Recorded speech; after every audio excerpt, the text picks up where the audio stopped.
শুরুতে আয়ারল্যান্ডের একটি জঙ্গল দেখা যায়। আমরা সেই জঙ্গলের মধ্যে একজন লোককে দেখতে পাই যে এখান থেকে বের হওয়ার চেষ্টা করছিল। জঙ্গলের দিক বোঝা কঠিন, তাই সে সূর্যকে দেখে সামনে এগিয়ে যায়। কিন্তু সন্ধ্যা হয়ে আসছিল। আর অদ্ভুত ব্যাপার হলো, এই জঙ্গলের মধ্যে বিভিন্ন জায়গায় কিছু সাইনবোর্ড দেওয়া আছে যেখানে লেখা আছে পয়েন্ট অফ নো রিটার্ন। তো সূর্য ডোবার পরেও সেই লোকটি এখনো জঙ্গল থেকে বের হওয়ার চেষ্টা করছে, কিন্তু ক্লান্তির ভাব তার চেহারা দেখা যাচ্ছিল। লোকটি দৌড়াতে দৌড়াতে আবার সেই সাইনবোর্ডের সামনে আসে যেটার সামনে দিয়ে সে কিছুক্ষণ আগে গিয়েছিল। অর্থাৎ হয়তো সে জঙ্গলের মধ্যে চক্কর খাচ্ছে বা অন্য কিছু হতে পারে।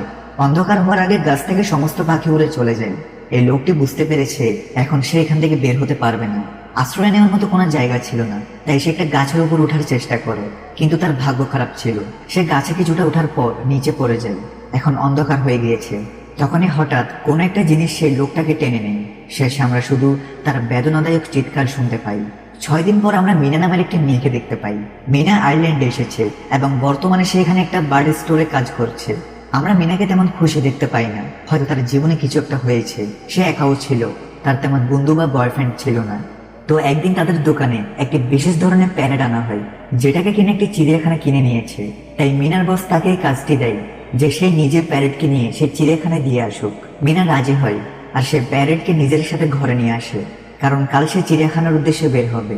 এই টিয়াটি কিছু শব্দ বলতে পারত। রাতকে আমরা দেখি মিনা একটা নকল চুল পরে বারে যায়, যেখানে তার সাথে একটা লোকের দেখা হয়। মিনা সেখানে নিজের মিথ্যা নাম এবং পরিচয় দেয়। এটা দেখে প্রমাণ হয় যে সে নিজের জীবনকে নিয়ে তেমন সিরিয়াস না, আর সে একা থাকতে পছন্দ করে। আর এই দেশে আসার এটাই একমাত্র কারণ যে সে নিজের পরিবার থেকে দূরে থাকতে চায়। তো এর পরের দিন মিনা সে প্যারেটকে নিয়ে নিজের যাত্রা শুরু করে।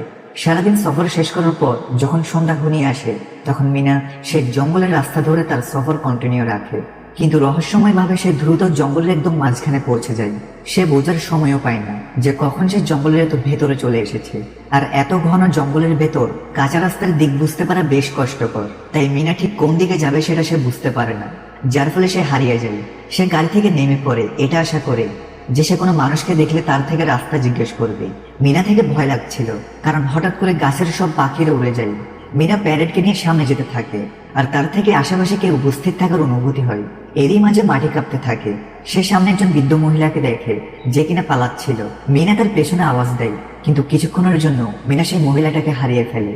কিন্তু এরপর মহিলাটি দূর থেকে আওয়াজ দেয়, সেখানে হয়তো কোনো ঘর ছিল। সে মিনাকে বলে, প্রাণ প্রিয় হয়ে থাকলে জলদি ভেতরে আসো।